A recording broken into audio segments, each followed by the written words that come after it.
नमस्कार, आप देख रहे हैं insights with Vishal Sood on Punjab today and welcome sir. Thank you. Important issues इस टाइम बहुत चल रहे हैं। अगर इंटरनेशनली देखें तो यूक्रेन रशिया नो डाउट चल रहा है, लेकिन पंजाब के इलेक्शंस के रिजल्ट आने वाले हैं बहुत जल्द। इस सारे कुछ के बारे में सर आज चर्चा करते हैं and I want to start with of course the Russia Ukraine issue. India के पर्सपेक्टिव से देखें तो इवैक्यूएशन बहुत हद तक हो चुकी है। कुछ सिटीज़ में जैसे हम सुमी शहर की अब बात सुन रहे हैं कि अभी बच्चे फंसे हुए हैं, वहाँ से निकालने में मुश्किल भी आ रही है। But largely now we can understand कि इस बार इंडिया ने किस तरह इस सबको डील किया है। What are the lessons India can take इस तरह की सिचुएशन में when evacuation needs to be done? देखो, we live in a volatile world. हमारे लोग अलग अलग जगह पे हैं और किसी भी टाइम पे इवैक्यूएशन की ज़रूरत है। यमन में भी हुआ और भी जगह पे हुआ। तो माई व्यू विल बी कि गवर्नमेंट को इनसे लर्निंग्स लेनी चाहिए, स्टैंडर्ड ऑपरेटिंग प्रोसीजर बनाने चाहिए। इंडियंस जो भी बाहर जाते हैं उनकी भी एक काउंसलिंग होनी चाहिए कि whenever we give you recommendations that कोई भी एडवाइजरी आती है which ask you to leave, don't wait till the last moment, जो इस बार काफ़ी हद तक हमने किया because we are not use to such international crisis and like that. तो हमारे बच्चों को भी, क्योंकि हम सब लोग एक मिडिल क्लास कंट्री से आते हैं, तो व्हाट हैपन्स बच्चों को भी लगता है कि टिकट में करवाऊँ वापस जाऊँ, वो सिस्टम, जान सबसे प्यारी है। तो ये लेसन्स आगे कि कोई भी बंदा जो हमारे देश को छोड़ के बाहर जाता है, बाहर चीज़ों को मैनेज करना बहुत टफ होता है। फिर हमारे पास एक strong database, continuous communication system, मेरे को लगता है जो भी वहाँ की एम्बेसी है उनके पास डाटा होता होगा, पर उसमें कम्युनिकेशन रेगुलरली बहुत क्रिटिकल पार्ट है कि जो भी इंडियंस उस देश में रह रहे हैं, स्टूडेंट्स चाहे एम्प्लॉयज़ जो वहाँ पे काम कर रहे हैं अलग अलग कंपनियों में, हमारी फॉरेन एम्बेसीज को अपने आप को मॉडर्नाइज और अच्छे कम्युनिकेशन सिस्टम पे लेके जाना पड़ेगा कि उनसे हम रेगुलरली इन टच हों। प्रॉब्ली एक प्लेटफॉर्म बनाएं जिसके अंदर वो सारे लोग हमेशा अपडेटेड रहें, उनको नोटिफिकेशन जा पाए, कोई भी चीज़ की एडवाइजरी हो इमीडिएटली जा पाए, और ये एक काइंड ऑफ मैंडेटरी हो जाए। It should be part of the long term visa giving process that when ever you, और इवन शॉर्ट टर्म ऑल्सो, जैसे ही आप देश से बाहर गए हैं आपको वो ऐप डाउनलोड करनी है और आपको वो मैसेजिंग और उनको फॉलो करना है।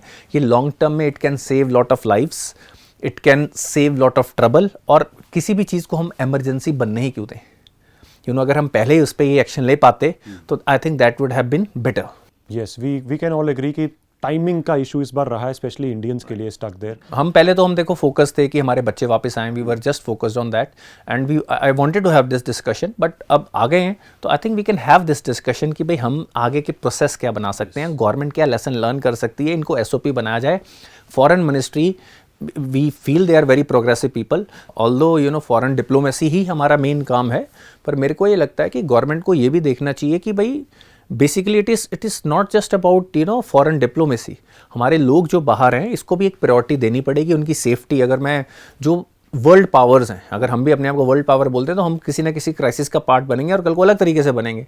तो हमारे जो लोग बाहर जाते हैं they should be well connected with our embassy all the time, चाहे शॉर्ट टर्म वीज़ा के लिए चाहे लॉन्ग टर्म वीज़ा के लिए चाहे। तो इस तरह की ऐप एक प्रायोरिटी हो जानी चाहिए ताकि फ्यूचर में जब हमारे सारे चिंतित थे, उनके पेरेंट्स चिंतित थे, सारे स्टेक होल्डर्स को उस पर कनेक्ट करने की जरूरत है। Yes, an app that everybody can connect to, जिसका फोकस ही यही हो।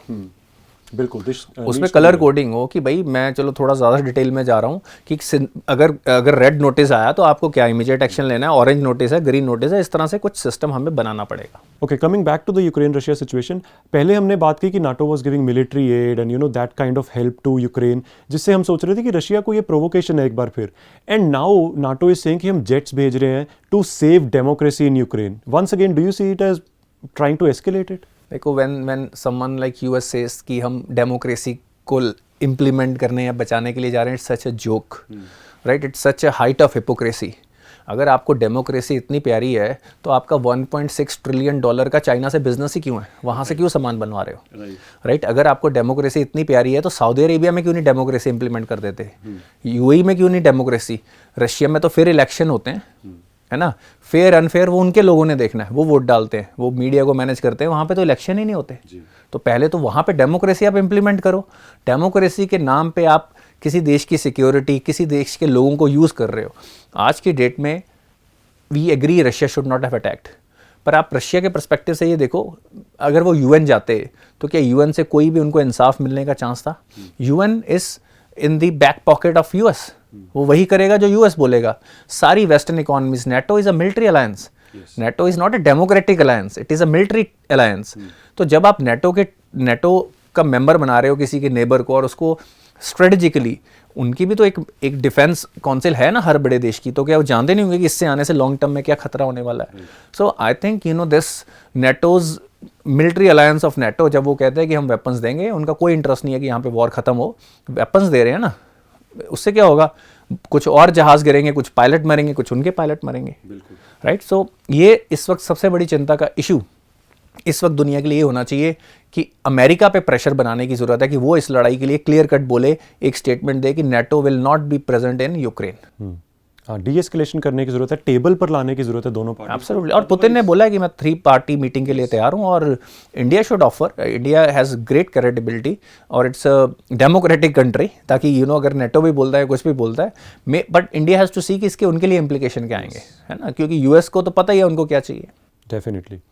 Okay, and I want to focus on the medical education in India, क्योंकि बार बार बात हो रही है कि बच्चे बाहर जा ही क्यों रहे हैं, या कहा जा रहा है कि इंडिया में मेडिकल एजुकेशन बेटर होनी चाहिए, महंगी है, all that, but overall now when the world will be watching, isn't it a national Shem for us कि हमारी मेडिकल एजुकेशन इतनी पुअर है? देखो, मेडिकल एजुकेशन का जो नंबर ऑफ कॉलेजेस थे, सप्लाई डिमांड को इस तरह से रखा गया कि उस पर प्रीमियम लिया जा सके, राइट। और इसका कुछ लोगों के लालच की वजह से ये जो भी मेडिकल काउंसिल थी, उनके जो भी कोहर्ट्स थे, वो अपने ही जिस तरीके से वो पिछले कुछ सालों से कुछ दशकों से हमारे देश में चली है, उसका रिजल्ट ये आया है कि आज we don't have enough doctors. Right.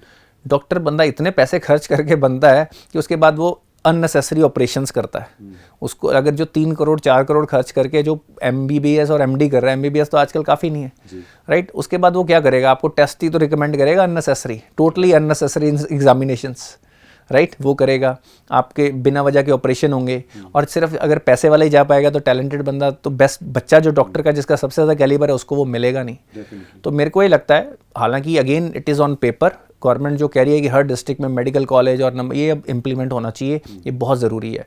ये जो बच्चे वापस आए हैं, एक मेरे को लगता है कि 25 लाख के अंदर अंदर गवर्नमेंट को हर बच्चे की MBBS करवानी चाहिए, और 25 लाख में ही बच्चे की MD अगर हो जाए, या 18 लाख में, 19 लाख में, नथिंग लाइक दैट। और टॉप कंपनीज़ को जो अच्छे डॉक्टर्स हैं उनके लिए स्कॉलरशिप्स, ये ऐसे बहुत ज़रूरत है, क्योंकि जो हेल्थ है, अब कोविड के टाइम पे हमने देख लिया है कि ये एक और प्रोफेशन नहीं है, इसकी हमें बहुत नीड पड़ने वाली है। और जब अच्छे स्मार्ट लोग इस प्रोफेशन में जाएंगे, बेटर एनालिसिस करेंगे, और देखो ह्यूमन नेचर है, रेसिप्रोकेट करते हैं हम, आप मेरे से अच्छी बात करोगे या मेरे लिए अच्छा करोगे, मैं भी अच्छा सोचूंगा। जब सोसाइटी एक बच्चे के को ये बोल रही है कि पैसा है तो डॉक्टर बनेगा वरना नहीं बनेगा, तो वो सिनिकल हो जाएगा, वो बोलेगा कि मेरे साथ इसी सोसाइटी ने ये किया है, मैं तो पैसे बनाऊंगा सिर्फ। पर जब सोसाइटी उसको स्कॉलरशिप देगी, उसको लगेगा कि मेरे देश ने मेरे को सपोर्ट किया, अब मैं देश के लिए कॉन्ट्रीब्यूट करूँ। तो ये टाइम आ गया है कि हम मेडिकल एजुकेशन को फ्री करें without reducing the standards of quality. मैं तो ये रिकमेंड करूंगा कि डॉक्टर्स की क्वालिटी बनाने के लिए एक टॉप नैच एग्जिट टेस्ट होना चाहिए, कि जो बच्चा चाहे जैसे मर्जी, आप प्राइवेट कॉलेज में लोग बड़े तरीके से पास हो जाते होंगे, आप जब पास हो गए, आपका एक टेस्ट होगा, तभी आप डॉक्टर बन पाओगे। उस क्वालिटी की एजुकेशन मेडिकल में जब आएगी, और सिर्फ MBBS नहीं, आज की डेट में टेक्नोलॉजी के थ्रू हम कम क्वालिफिकेशन वाले लोगों को भी बेसिक प्राइमरी, कि अगर लेट्स से किसी को बुखार भी है, कुछ बेसिक लेवल का इलाज, तो एक जो डॉक्टर नहीं भी हैं पर क्वालिफाइड मेडिकल प्रोफेशंस जो अलाइड फील्ड्स हैं, वो भी कर सकते हैं।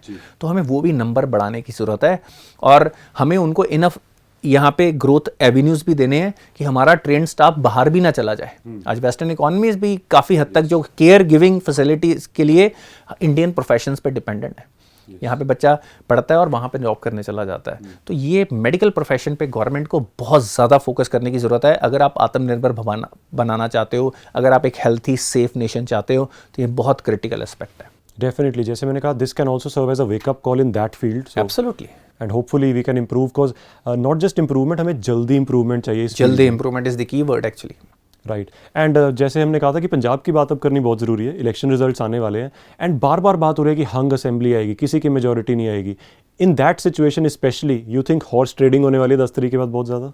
देखो, पंजाब इस बार unfortunately will be known for, मेरे को ऐसा लग रहा है शुरू हो गई होगी। यस। मेरे को नहीं लगता लास्ट मोमेंट तक छोड़ेंगे। एनालिसिस पॉलिटिकल पार्टीज ने किया होगा, दे विल बी, उन मैसेजिंग जारी होगी, या जो लोग फैसिलिटेट करते हैं इस तरह की डील्स, वो ऑलरेडी मिल रहे होंगे। ये एक पूरा नेटवर्क है। Unfortunately specially in Indian politics और भी कई देशों में, मैं सिर्फ इंडिया की बात नहीं कर रहा, ये हॉर्स ट्रेडिंग तो एक नॉर्म सा ही है। ये पिछले काफ़ी दशकों से हमारे यहाँ पे हमने सिंस 90s से टीवी में आना शुरू हो गया था कि किसी के पास सूटकेस पहुँचा, किसी के पास कुछ पहुँचा, तो ये शुरू से बातें हम सुनते आए हैं, बस रेट चेंज हो रहे हैं, राइट। और जब पॉलिटिशियन से डील कर रहे हो तो आप क्या एक्सपेक्ट करोगे। बट अब आई एम होपिंग कि हम लोग इस बार समझदार होंगे। हम हमेशा कहते हैं कि एंड में हमारे चेंज होने से फ़र्क होगा। We should simply not tolerate such behaviour. हमें भी पता चल ही जाएगा, पब्लिकली आ ही जाता है कि किसी ने पार्टी क्यों बदली, किसी का साथ क्यों दिया। वो देखो ब्लैक बुक से वो 10 रीज़न दे देगा, पर आपको भी पता है कि उसने पैसे खाए होंगे। तो जिसने भी ये पैसे खाए हों उसका बहिष्कार करना, उसको टाबू बना देना पॉलिटिक्स में, ये उस कॉन्स्टिट्यूएंसी की पब्लिक की जिम्मेदारी बनती है, हमारी जिम्मेदारी बनती है कि हम उस आदमी को शेम करें, राइट, कि भाई ये वो बंदा है कि जिसने दूसरी पार्टी बदली है, कोई भी पार्टी बदली हो, हमें उससे कहनी पार्टी बदली है और इसने क्यों बदली है, राइट। लोग तो इस बार पंजाब में मैं हैरान हूँ, सुबह एक पार्टी चेंज की, शाम को फिर वापस आए, फिर तीसरी में चले गए, फिर कहीं से सीट नहीं मिली। मतलब ये सब चीज़ें इस बार हुई हैं which is not good for Punjab. Definitely, no doubt about that. And another wake up call, and that is for us this time. हाँ, फॉर अस। हर वेकअप कॉल हमारे लिए।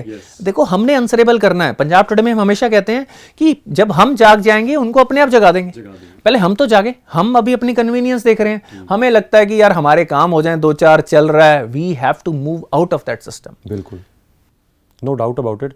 क्योंकि मैं एक मीम भी देख रहा था कि लोग वेट कर रहे हैं कि 10 तारीख के बाद तेल के रेट ज़्यादा बढ़ने वाले हैं हमारे एमएलएज के। एंड आई थिंक अगर हंग असेंबली आती है, बहुत मालामाल होने वाले हैं ये लोग। And then we need to take care कि इनके मालामाल जो है हम अपने काम पर पैसा लगवाएं। वैसे मैं एक बात बताऊं, आप 10 तारीख की भी वेट ना करो। अगर आपके पास गाड़ी है, मेरे को पता है आप एनफील्ड चलाते हो और काफ़ी पेट्रोल भी कंज्यूम करता है, तो मेरी सजेशन ये है आज ही फुल करवा लेना, क्योंकि आज आखिरी फेज ऑफ इलेक्शन हो चुका है। बाई चांस मैंने कल ही फुल कराया। हाँ, ठीक है, वेरी गुड।